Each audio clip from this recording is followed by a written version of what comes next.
जय हिंद दोस्तों। आप सभी का हमारे यूट्यूब चैनल पर स्वागत है। हम लोग जो यूपीएसआई के लिए पीआईक्यू सीरीज चला रहे थे उसमें आज हम लोग भारतीय कृषि वाणिज्य एवं व्यापार का जो है सेक्शन ये कवर। तो इसमें से ज़्यादा क्वेश्चन नहीं पूछे गए। इसके साथ हम लोग फिर ये तुरंत कवर करने के बाद में भारत का भूगोल और विश्व का भूगोल जो है वो स्टार्ट कर देंगे। ठीक है, तो मेन चैप्टर इसमें यही होगा, विश्व का भूगोल और भारत का भूगोल। फिलहाल इसमें जो चैप्टर है ये तो इसमें भी देख लेंगे, जो क्वेश्चन पूछे गए हैं ये हम लोग कवर करके फिर जस्ट उसमें हम लोग पहुंच जाएंगे। ठीक है, तो स्टार्ट करते हैं हम लोग। और यार आप लोग चैनल पे नए हैं तो प्लीज़ यार चैनल को भी सब्सक्राइब कर लेना, और वीडियो अच्छी लगे तो प्लीज़ वीडियो भी लाइक कर देना। ठीक है, और कोई यार सजेशन है तो आप लोग कमेंट करके बता सकते हैं। और यार वीडियो कैसी लगती है ये भी आप लोग कमेंट करके बता सकते हैं। ठीक है, चलिए स्टार्ट करते हैं। पहला क्वेश्चन देखते हैं हमारा क्या दे रहा है। किस देश ने जैविक खेती करने वाले किसानों की संख्या में प्रथम स्थान है? तो किस देश ने, किस देश में होना चाहिए ना, किस देश में जैविक खेती करने वालों किसानों की संख्या में प्रथम स्थान प्राप्त किया है हमें बताना है। तो वह है आपका भारत। ठीक, अर्थात ऑप्शन डी है इसका सही आंसर हो जाएगी, क्योंकि भारत में सबसे ज़्यादा जैविक कृषि करने वाले किसान पाए जाते हैं। ठीक है, चलिए अब इसका हम लोग को देख लेते हैं। व्याख्या में क्या दिया है, भारत ने जैविक खेती करने वाले किसानों की संख्या में प्रथम स्थान प्राप्त किया है। ठीक है, और भारत में सबसे ज़्यादा जैविक खेती करने वाला राज्य सिक्किम है। जैविक खेती कृषि की वह विधि है जो संश्लेषित उर्वरकों एवं संश्लेषित कीटनाशकों के अप्रयोग या न्यूनतम प्रयोग पर आधारित है, तथा जिसमें भूमि की उर्वरा शक्ति को बचाए रखने के लिए फसल चक्र, हरी खाद, कंपोस्ट खाद आदि का प्रयोग किया जाता है। ठीक, आगे बढ़ते हैं। अगला क्वेश्चन हमारा क्या है, निम्नलिखित राज्यों में से भारत में चावल का प्रमुख उत्पादक कौन सा है? तो इसमें से कौन सा राज्य है जिसमें चावल का सबसे अधिक उत्पादन होता है? तो वह हो जाएगा आपका पश्चिम बंगाल। ठीक है, उस समय जो था आपका पश्चिम बंगाल था, और वर्तमान का जो डाटा है उसमें भी आपको पश्चिम बंगाल है। ठीक है, ये भी चीज याद रखना आप। पश्चिम बंगाल भारत में चावल उत्पादक प्रमुख राज्य है। ठीक है, इसके बाद उत्तर प्रदेश, फिर आपका पंजाब का स्थान आता है, लेकिन वर्तमान में क्या है आपका दूसरे स्थान पे तेलंगाना पहुंच गया, और तीसरे स्थान पे जो है आपका उत्तर प्रदेश है। ठीक है, इस स्तर पर भारत सर्वाधिक चावल का उत्पादन करता है। विश्व स्तर पर भारत चीन के बाद, सॉरी, दूसरा सबसे ज्यादा भारत का स्थान है, और प्रथम स्थान पे आपका चीन का है। ठीक है, चावल सबसे अधिक कार्बोहाइड्रेट पाया जाता है जो शरीर में ऊर्जा देता है। चावल का उपयोग विभिन्न प्रकार के व्यंजन बनाने में किया जाता है। ठीक, चलिए आगे बढ़ते हैं। अगला क्वेश्चन हमारा क्या है, निम्नलिखित में से कौन सा कृषि उत्पादों में व्यापार के लिए भारत का पहला कृषि वायदा सूचकांक है? तो कौन सा हो जाएगा हमें बताना है।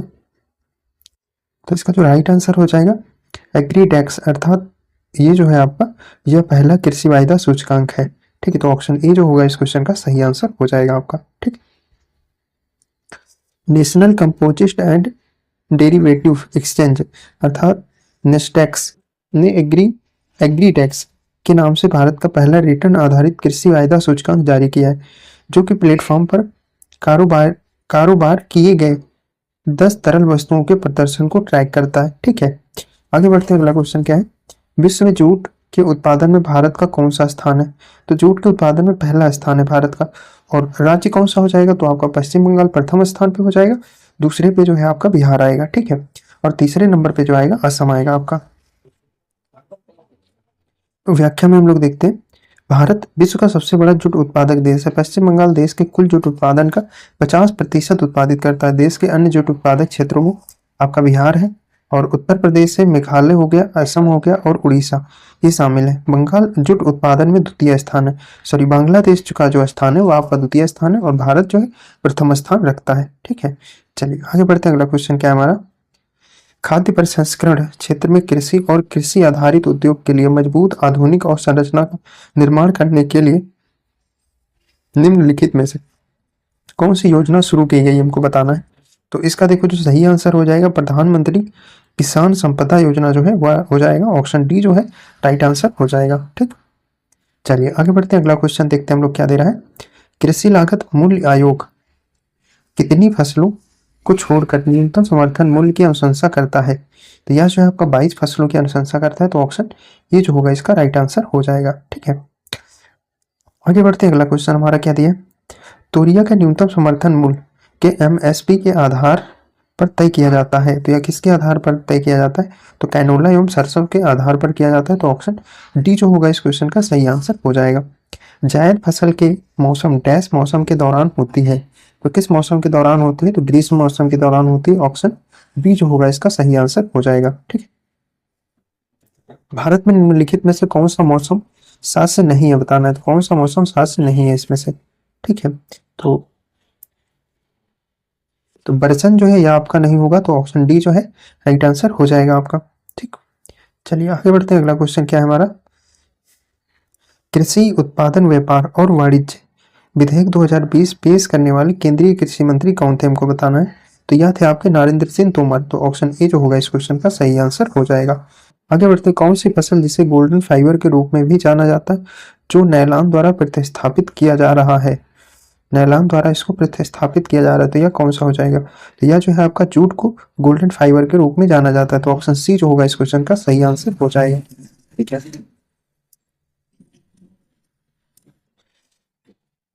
ये कब का डाटा दिया है? इसमें जो डाटा दिया है या जूट वस्तुओं के उत्पाद, अच्छा उत्पाद पर बल दे रहा है ना। जूट जूट वस्तुओं के उत्पादन में जो है स्थान भारत का शीर्ष है, शीर्ष राज्य पश्चिम बंगाल। वस्तुओं के उत्पादन में फिर असम का है, फिर उड़ीसा का है। लेकिन अगर जूट उत्पादन में है तो बिहार का दूसरा स्थान है और तीसरे स्थान पे असम आता है आपका। चलिए आगे बढ़ते हैं। अगला क्वेश्चन क्या है हमारा? निम्नलिखित में से किसने भारत में शून्य बजट प्राकृतिक खेती की अवधारणा को प्रोत्साहित किया था? तो किसने किया था हमको बताना है। तो सुभाष पालेकर जो है इन्होंने इसको वो किया था। चलिए आगे बढ़ते हैं। अगला क्वेश्चन देखते हैं। अनाज उपजाने वालों को प्रोत्साहित करने और अर्थव्यवस्था की समग्र आवश्यकताओं को पूरा करने के लिए 23 कृषि फसलों के न्यूनतम समर्थन मूल्य की सिफारिश करने के लिए कौन संगठन स्थापित किया गया है इसमें से? तो कृषि लागत और मूल्य आयोग जो है वह स्थापित किया गया है। तो ऑप्शन ये जो होगा इसका सही आंसर हो जाएगा। आगे बढ़ते हैं। एक अच्छी तरह से सड़े पौधे और पशु अवशेष कौन सी खाद का एक प्रकार है? तो यह जो होता है कंपोस्ट खाद कहलाता है। ऑप्शन बी जो होगा इसका राइट आंसर हो जाएगा। एम.एस. स्वामीनाथन को डांट डांट के जनक के रूप में जाना जाता है। तो इसमें भारत के हरित क्रांति के जनक के रूप में इनको जाना जाता है। ऑप्शन ए जो होगा इसका सही आंसर हो जाएगा। आगे बढ़ते हैं। अगला क्वेश्चन हमारा क्या दिया है? अगला क्वेश्चन दे रहा है भारत में वाणिज्यिक बैंकों द्वारा कृषि ऋण निम्नलिखित में से किस योजना के अंतर्गत स्वीकृत नहीं किया जाता है? तो किसके अंतर्गत नहीं किया जाता है? तो भूमि बंधक के द्वारा नहीं, इसका क्या अंतर्गत स्वीकृत नहीं किया जाता है। ठीक है। भूमि बंधक के अंतर्गत जो ऋण होता है वह स्वीकृत नहीं किया जाता है। तो ऑप्शन सी जो होगा इसका सही हो जाएगा। चलिए आगे बढ़ते हैं। अगला क्वेश्चन हमारा क्या दे रहा है? कृषि उत्पादकता बढ़ाने के लिए डाट डाट की रचना की गई है, विशेष रूप से बारिश द्वारा सिंचित क्षेत्र, और इसमें एकीकृत खेती, पानी के उपयोग में दक्षता, मृदा स्वास्थ्य प्रबंधन और संसाधन संरक्षण सक्रियता पर ध्यान केंद्रित किया गया है। तो यह किसमें किया गया हमको बताना है। तो संधारणीय कृषि के लिए राष्ट्रीय मिशन जो है उसमें किया गया। ऑप्शन सी जो होगा इसका सही आंसर हो जाएगा आपका। ठीक है। वनस्पति कृषि जो खेती का एक प्रारंभिक रूप है, पहली बार डाट डाट में प्रयोग किया गया था। तो यह कहाँ पर प्रयोग किया गया था? तो दक्षिण पूर्व एशिया में प्रथम बार इसका प्रयोग किया गया था। ऑप्शन बी जो होगा इसका सही आंसर हो जाएगा आपका। ठीक है। चलिए आगे बढ़ते हैं। अगला क्वेश्चन क्या दिया हमारा?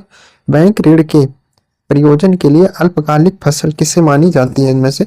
तो इसमें से किसे मानी जाती है? जो फसल एक साल या उसमें कम समय के लिए उगाई जाती है उसको ऋणकालिक, सॉरी उसको जो है आपका ऋणकालिक फसल कहा जाता है। तो ऑप्शन सी जो होगा इसका सही आंसर हो जाएगा। ठीक है। राष्ट्रीय कृषि और ग्रामीण विकास बैंक द्वारा प्रदान किए जाने वाले कृषि ऋण की अधिकतम अवधि क्या होती है हमें बताना है। तो अधिकतम अवधि जो है वो आपका 15 वर्ष होती है। ऑप्शन ए जो होगा इसका सही आंसर हो जाएगा। राष्ट्रीय कृषि और ग्रामीण विकास बैंक नाबार्ड द्वारा प्रदान किए जाने वाले कृषि ऋण की अधिकतम अवधि जो है 15 वर्ष है। ठीक है। नाबार्ड ग्रामीण ऋण की सर्वोत्तम संस्थान है। इसकी स्थापना 12 जुलाई 1982 को सुरामन समिति की अनुशंसा पर मुंबई में की गई थी। यह कृषि ऋण योजना परिचालन और ग्रामीण अंचल में दीर्घ ऋण प्रदान करता है। ठीक। आगे बढ़ते खाद्य तेल निम्नलिखित में से किससे निकाला जाता है? तो इसमें से किससे निकाला जाता है? तो जो है आपका राई जो दिया है, राई से खाद्य तेल निकाला जाता है। तो ऑप्शन सी जो होगा इसका सही आंसर हो जाएगा। ठीक है। आगे बढ़ते हैं। भारत में सिंचाई के निम्नलिखित तरीकों में से कौन सा अधिक प्रचलित है? तो कुएं से और ट्यूबवेल से जल की सिंचाई का जो प्रक्रिया है सबसे ज्यादा प्रचलित है। ठीक है। तो उत्तर प्रदेश में सबसे ज्यादा जो है इसी प्रक्रिया के तहत ट्यूबवेल से सबसे ज्यादा सिंचाई की जाती है। फिर उसके बाद जो आता है आपका तालाब से आता है, फिर नहर वहर से आता है। ठीक। चलिए आगे बढ़ते हैं। अगला क्वेश्चन क्या है हमारा, कृषि मंत्रालय द्वारा जारी नवीनतम आंकड़ों के अनुसार निम्नलिखित राज्यों में से कौन सा राज्य सब्जी उत्पादन में सबसे ऊपर है इसमें से। तो जो पश्चिम बंगाल है सब्जी उत्पादन में सर्वाधिक या प्रथम स्थान पे है, तो ऑप्शन बी जो होगा इसका सही आंसर हो जाएगा। ठीक है, चलिए आगे बढ़ते हैं। अगला क्वेश्चन देखते हैं हमारा क्या दे रहा है, भारत के कौन से राज्य में सबसे अधिक सिंचित क्षेत्र है हमें बताना है।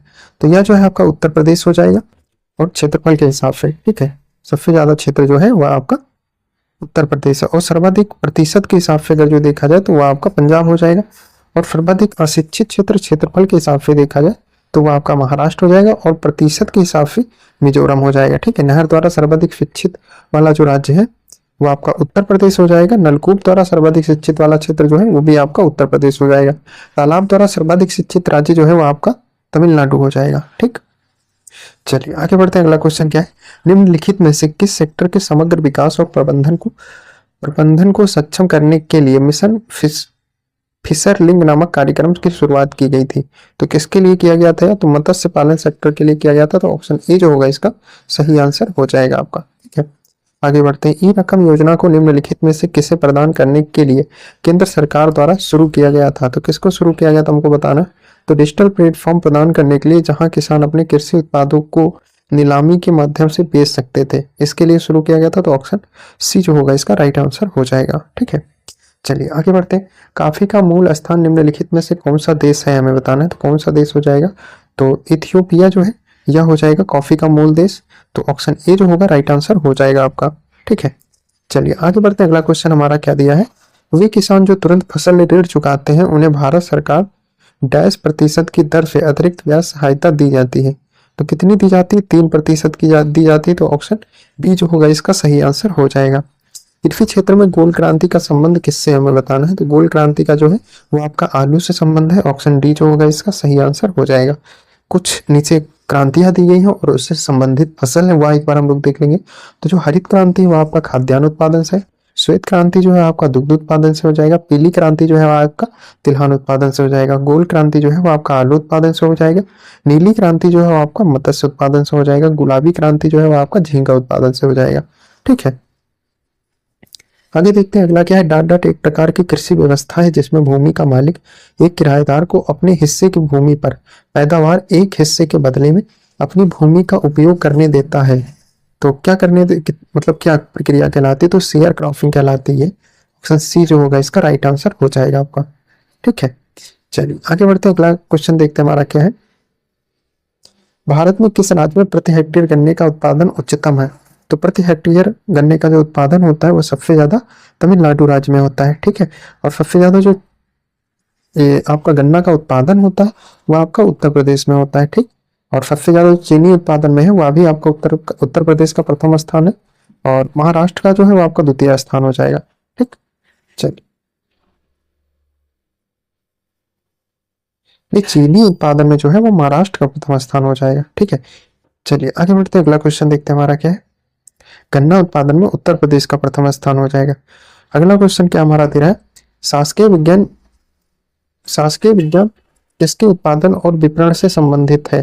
तो यह जो है आपका सब्जियों के उत्पादन से संबंधित है, ऑप्शन डी जो होगा इसका सही आंसर हो जाएगा आपका। ठीक है, चलिए आगे बढ़ते हैं। अगला क्वेश्चन क्या है, चींटियों से हमले से फसलों की सुरक्षा के लिए निम्नलिखित में से किस कीटनाशक का प्रयोग किया जाता है। तो इसमें से किस कीटनाशक का प्रयोग किया जाता है, तो कपूर का किया जाता है, ऑप्शन ए जो होगा राइट आंसर हो जाएगा।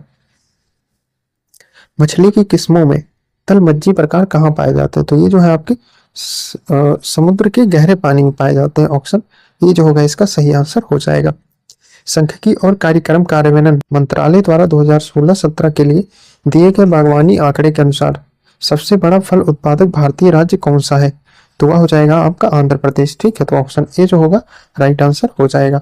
अब ये सब जो है आपका ना कृषि डाटा का पूरा क्वेश्चन है, तो इसको कहोगे तो हम ही करा देंगे, नहीं तो आप लोग खुद भी एक बार इसको पढ़ लेना। ठीक है, एग्जाम के पहले, क्योंकि ये जो है डाटा हर साल चेंज होता है, हर साल इसका डाटा जो है बदलता है, तो आप एक बार जरूर इसको एग्जाम के पहले देख लेना, क्योंकि हर एक शिफ्ट में जहां तक का है ना तो क्वेश्चन आया ही आया है, तो अगर जो फंस जाएगा तो क्या ही दिक्कत है, तो देख जरूर लेना। ठीक, चलिए आगे बढ़ते हैं। अगला क्वेश्चन क्या है, मध्य प्रदेश में खेती की विधि झूमिंग कृषि को टंडन भी कहा जाता है। तो झूमिंग कृषि को क्या कहा जाता है मध्य प्रदेश में? तो दहिया कहा जाता है। ऑप्शन सी जो होगा इसका सही आंसर हो जाएगा आपका। ठीक, चलिए आगे बढ़ते हैं। अगला क्वेश्चन हमारा क्या है? अगला क्वेश्चन दे रहा है डाट डाट एक प्रकार का उपकरण है जिसका प्रयोग जंगली घास को काटने और मिट्टी की ढीला करने के लिए किया जाता है। तो किसका प्रयोग किया जाता है? तो फावड़ा का प्रयोग किया जाता है। ऑप्शन ए जो होगा राइट आंसर हो जाएगा आपका।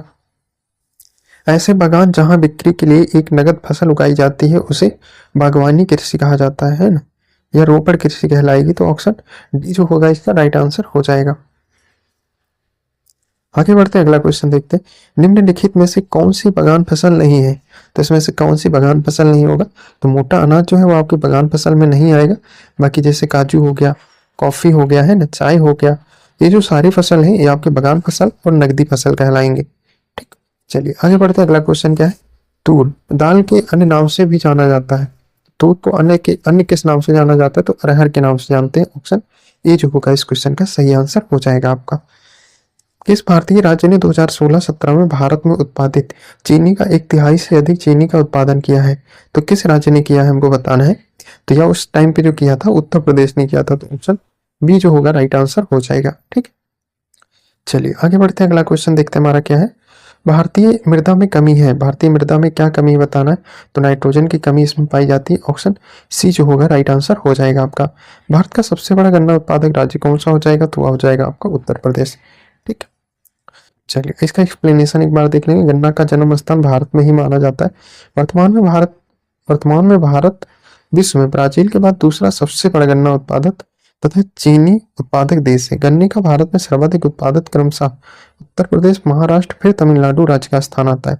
गन्ना एक प्रकार की प्रमुख बीमारी रेड रूट होता है। गन्ना का जो प्रमुख एक बीमारी है वह रेड रूट है, जिसके कारण गन्ना लाल हो जाता है। ठीक है, जिससे इसमें चीनी की जो उत्पादकता है वो घट जाती है।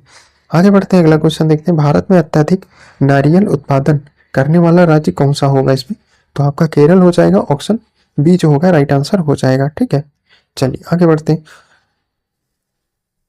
अब इसमें पश्चिम बंगाल जो है आपका चावल दिया है और स्वच्छ जलीय मछली जो है उसका प्रथम स्थान है और जूट का है प्रथम स्थान है। आंध्र प्रदेश में तंबाकू सर्वाधिक होता है और हल्दी होता है। ठीक है, कर्नाटक में जो कहुआ है और रेशम है ये सर्वाधिक उत्पादित होता है और केरल में जो नारियल, प्राकृतिक रबड़ और काजू का स्थान है। ठीक है, निम्न में से कौन सी भारत की एक व्यापारिक या नकदी फसल है?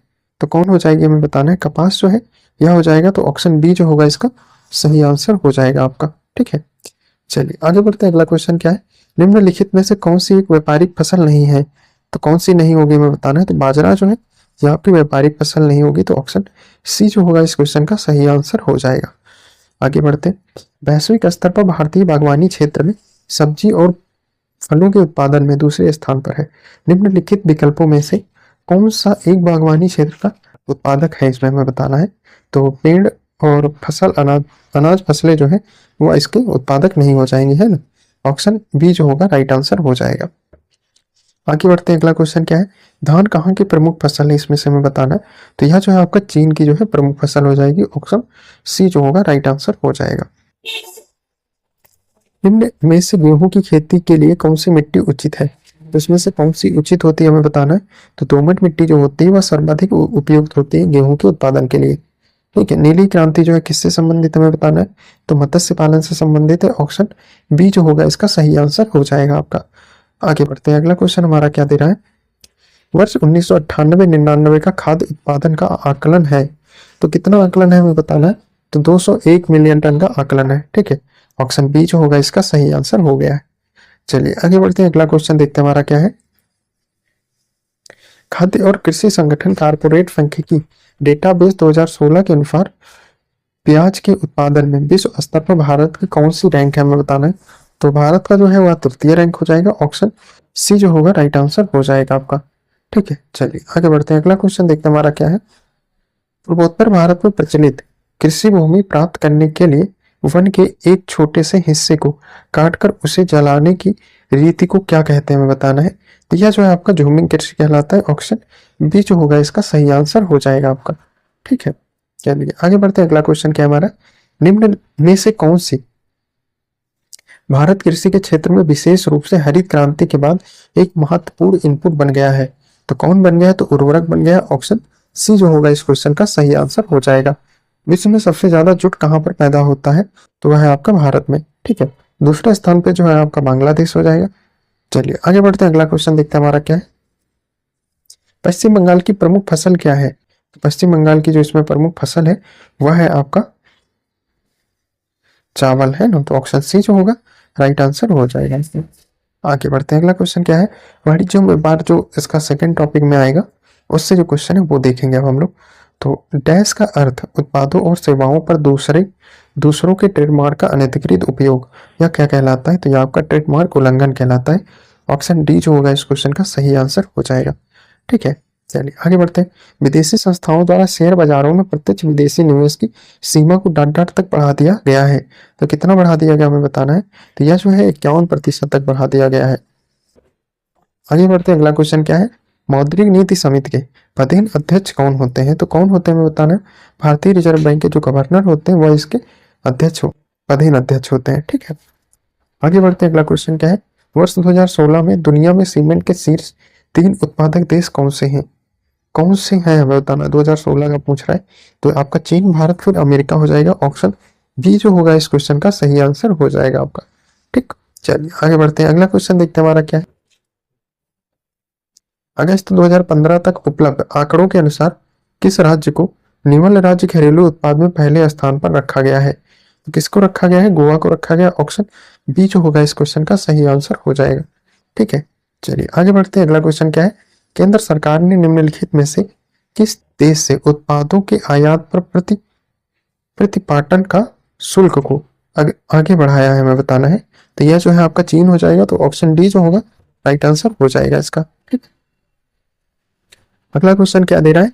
गैर बैंकिंग वित्तीय कंपनी द्वारा प्रदान की जाने वाली किस प्रकार की एटीएम सेवाओं में 100% प्रत्यक्ष विदेशी निवेश की अनुमानित अनुमति दी जाती है हमें बताना है।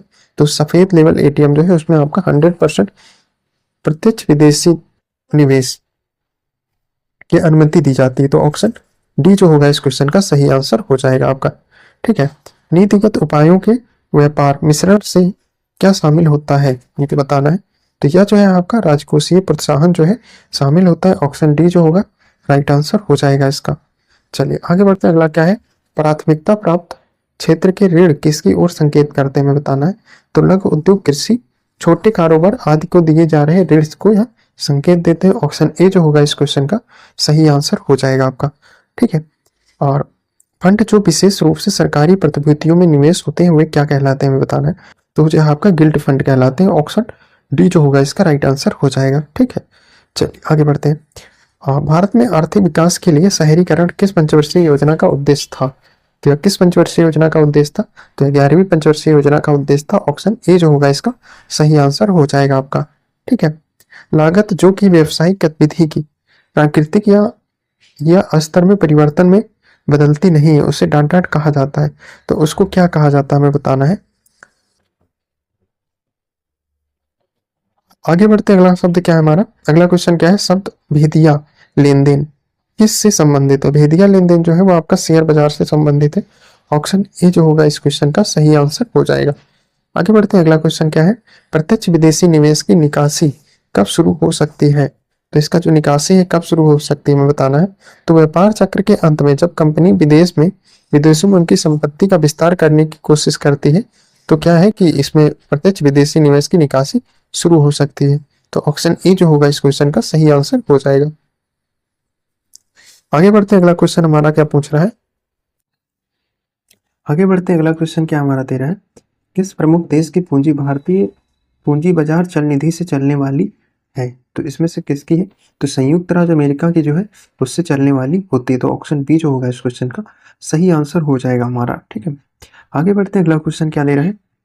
उस मध्यस्थता को जो निवेशकों को तुलनात्मक रूप से कम विनिमय किए जा सकने वाले प्रत्यक्ष ग्राहक स्वीकार करते हुए बचतकर्ताओं को ऐसे अप्रत्यक्ष वित्तीय दावेदारी जारी करने से संबंधित है जो तुरंत विनिमय किए जा सकते हैं। डट कहलाते हैं। तो वह क्या कहलाते हैं मैं बताना है। तो चल निधि मध्यस्थता कहलाते हैं। तो ऑप्शन सी जो होगा इस क्वेश्चन का सही आंसर हो जाएगा आपका। आगे बढ़ते हैं, इनमें से किसी एक अनिवासी प्रत्यक्ष निवेश उद्यम में एक निवासी प्रत्यक्ष निवेशक द्वारा निवेश कहा जाता है। तो किससे कहा जाता है, तो जावक निवेश कहा जाता है। ऑप्शन सी जो होगा इस क्वेश्चन का सही आंसर हो जाएगा आपका। ठीक है, चलिए आगे बढ़ते हैं। अगला क्वेश्चन क्या है, एक देश में जहां निजी सदस्य संगठन देश के बैंकों की राशि जमा करते हैं या देश के शेयर या बांड बाजारों में खरीदारी करते हैं, वहां पूंजी के प्रविष्ट को डैश कहा जाता है। तो क्या कहा जाता है, तो विदेशी पोर्टफोलियो कहा जाता है, विदेशी पोर्टफोलियो निवेश कहा जाता है। ऑप्शन ए जो होगा इस क्वेश्चन का सही आंसर हो जाएगा।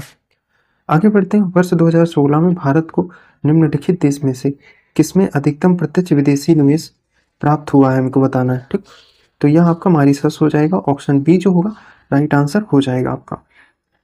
चलिए आगे बढ़ते हैं। अगला क्वेश्चन हमारा क्या दे रहा है, कृषि मशीनरी में 2000 से 2014 के दौरान प्रत्यक्ष विदेशी निवेश का प्रवाह कुल निवेश के प्रतिशत के तौर पर कितना था, हमको बताना है। तो यह आपका 0.16% था। तो ऑप्शन ए जो होगा इसका राइट आंसर हो जाएगा।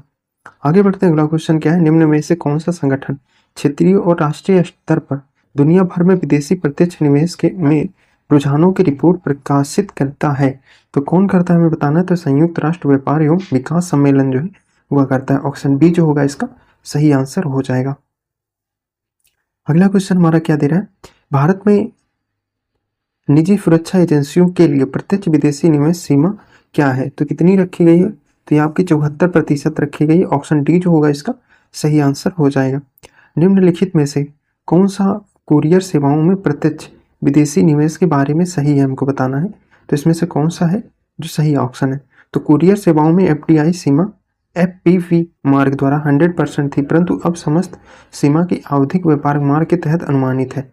ठीक है, चलिए आगे बढ़ते हैं। अगला क्वेश्चन देखते हैं क्या है, निम्नलिखित में से कौन सा विदेशी निवेशकों द्वारा प्रत्यक्ष विदेशी निवेश निधि से संबंध में नीति बनाने के लिए एक स्रोत नहीं है। तो कौन सा नहीं है हमें बताना है, तो भारत संस्था की शेयरों का विदेशी संस्था में शेयरों से बदलना जो है या आपका इसमें नहीं शामिल किया गया। तो ऑप्शन ए जो होगा इसका सही आंसर हो जाएगा। ठीक है, आगे बढ़ते हैं। अगला क्वेश्चन क्या है, भारतीय क्षेत्र में विदेशी प्रत्यक्ष निवेश अर्थात एफडीआई के तहत कौन सा क्षेत्र का प्रतिबंध नहीं है। तो इसमें किस क्षेत्र का प्रतिबंध नहीं लगाया गया, तो चाय उगाना जो है या इसमें प्रतिबंधित नहीं है।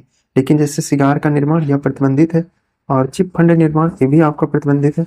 हस्तांतरणीय विकास के अधिकारों में व्यापार ये भी जो है आपका इसमें जो है प्रतिबंधित किया गया है। ठीक है, लेकिन जो ऑप्शन ए जो है ये आपका प्रतिबंधित नहीं है। तो इसका जो सही आंसर हो जाएगा ऑप्शन ए हो जाएगा। आगे बढ़ते हैं। अगला क्वेश्चन देखते हैं क्या है, इनमें से कौन सा प्रत्यक्ष विदेशी निवेश के लिए आर्थिक सहयोग तथा विकास संगठन द्वारा लक्षित लोकप्रिय उद्योग नहीं है। तो लोकप्रिय उद्योग इनमें से कौन सा नहीं होगा, हमें बताना है। तो इसका जो राइट आंसर हो जाएगा रसायन और प्लास्टिक विनिर्माण जो है या इसका नहीं होगा। तो ऑप्शन बी जो है राइट आंसर हो जाएगा इसका। ठीक है, चलिए आगे बढ़ते हैं। अगला क्वेश्चन क्या है हमारा, वर्ष 1993 में महिला एवं बाल विकास मंत्रालय के अधीन एक स्वायत्त निकाय के रूप में डाट की स्थापना हुई थी। इसका लक्ष्य ऐसी गतिविधियों का कार्यभार बना जिसके माध्यम से सामाजिक और आर्थिक परिवर्तन एवं विकास हेतु महिलाओं को ऋण उपलब्ध कराया जा सके। ठीक है, तो यह क्या था, आपका राष्ट्रीय महिला कोष बनाया गया था। तो इसके तहत जो था महिलाओं को ऋण उपलब्ध कराया जाता था। तो ऑप्शन सी जो होगा राइट आंसर हो जाएगा इस क्वेश्चन का। वित्तीय वर्ष 2017-18 के दौरान भारत में व्यापार घाटे की लगभग राशि थी। तो यह तो उस समय इकोनॉमी सर्वे का क्वेश्चन है, तो ये जरूरी नहीं है। ठीक है, और उस समय इकोनॉमी सर्वे देख लेंगे और इससे क्वेश्चन बनता नहीं है, बन जाएगा तो बन जाएगा लेकिन बहुत मुश्किल है। ठीक है, तो मेरे हिसाब से इकोनॉमी सर्वे काफी बड़ा होता है, तो मेरे हिसाब से जरूरी नहीं है, एक आधा क्वेश्चन बनेगा इसके लिए, कोई जरूरी नहीं है बनी जाए। चलिए आगे बढ़ते हैं। भारत का कौन सा प्रदेश रबर का सबसे अधिक उत्पादन करता है। तो इसमें से जो रबर का सर्वाधिक उत्पादन करने वाला राज्य है वो आपका केरल हो जाएगा। ऑप्शन सी जो होगा राइट आंसर हो जाएगा। भारत से निम्न में से किसका अधिकतम निर्यात होता है। तो किसका अधिकतम निर्यात होता है, पेट्रोलियम उत्पाद जो है वह सबसे अधिक निर्यात होता है। ठीक है, ऑप्शन बी जो होगा इसका राइट आंसर हो जाएगा। आगे बढ़ते हैं। अगला क्वेश्चन क्या है हमारा, एक नया कार मॉडल अर्थात टेंगो किस कंपनी का है। जो टेंगो कार के एक मॉडल है या किस कंपनी का है हमें बताना है। तो यह जो है आपका टाटा मोटर्स की एक मॉडल है। तो ऑप्शन ए जो होगा राइट आंसर हो जाएगा इसका। भारत डैश के वैश्विक सोर्सिंग में एक उच्चतम स्थान रखता है। तो किस चीज़ की सोर्सिंग में उच्चतम स्थान रखता है, तो आईटी और आईटी प्रौद्योगिकी पर आधारित सेवाओं पर यह उच्चतम स्थान रखता है। तो ऑप्शन बी जो होगा इसका राइट आंसर हो जाएगा। आगे बढ़ते अगला क्वेश्चन देखते हमारा क्या है। यह अनुमान लगाया गया है कि भारत के निर्यात का ग्राफ अगले कुछ वर्षों में तेजी से ऊपर की ओर जाएगा। निर्यात में इस तरह की तेजी किसकी उपस्थिति के कारण अपेक्षित की गई है, हमें बताना है। तो यह आपका विदेशी व्यापार नीति के लिए अपेक्षित की गई है। ऑप्शन डी जो होगा इसका राइट आंसर हो जाएगा। चलिए आगे बढ़ते अगला क्वेश्चन हमारा क्या है। विश्व की पहली इलेक्ट्रॉनिक कार टेस्ला मॉडल 3 सीडॉल के संस्थापक निम्न में कौन है। तो इनमें से कौन थे, तो भैया एलन मस्क हैं। तो ऑप्शन सी जो होगा राइट आंसर हो जाएगा इसका। विश्व के निर्यात और आयात में भारत की हिस्सेदारी वर्ष 2014-15 की तुलना में 15-16 में डैश है, क्या रही है, वृद्धि हुई है, कम हुई है, समान रहा है। तो इसमें जो है वृद्धि हुई है। ठीक है, आगे बढ़ते हैं। वाणिज्य के क्षेत्र में बुल तथा बियर जुड़े शब्द किससे हैं। तो ये जो है आपका शेयर बाजार से जुड़े हुए हैं। तो ऑप्शन सी जो होगा इसका राइट आंसर हो जाएगा। आगे बढ़ते हैं। बिना दलाली खाता खोले एक विदेशी कंपनी ने शेयरों को बेचने और खरीदने के लिए निम्नलिखित में से कौन सा एक साधन है। कौन एक साधन है, ग्लोबल डिपॉजिटरी रसीद जो है वह एक साधन हो जाएगा। ऑप्शन बी जो है इसका राइट आंसर हो जाएगा। ठीक है, और इसमें हम लोगों ने सिर्फ जो कृषि से संबंधित डाटा था वह देखा है, और कृषि से जो नवीनतम आंकड़े आएंगे उसको एग्जाम के पहले एक बार जरूर देख के हम लोग जाएंगे। ठीक है, तो हम ही करा देंगे इसका जो नवीनतम आंकड़ा आएगा। ठीक है, और यह वीडियो हम लोग यहीं पर समाप्त करेंगे। नेक्स्ट वीडियो में जो हम लोग कवर करेंगे वो आपका विश्व एवं भारत का भूगोल एवं प्राकृतिक संसाधन पे करीब में 300 प्लस क्वेश्चन है जो पूरा कवर करेंगे। ठीक है, तो यह वीडियो हम लोग यहीं पर समाप्त करते हैं। जल्दी मिलेंगे नेक्स्ट वीडियो में, तब तक के लिए जय हिंद। आप लोग अच्छे से पढ़ते रहिए और अपने सेहत का भी ध्यान रखिए समय। ठीक है।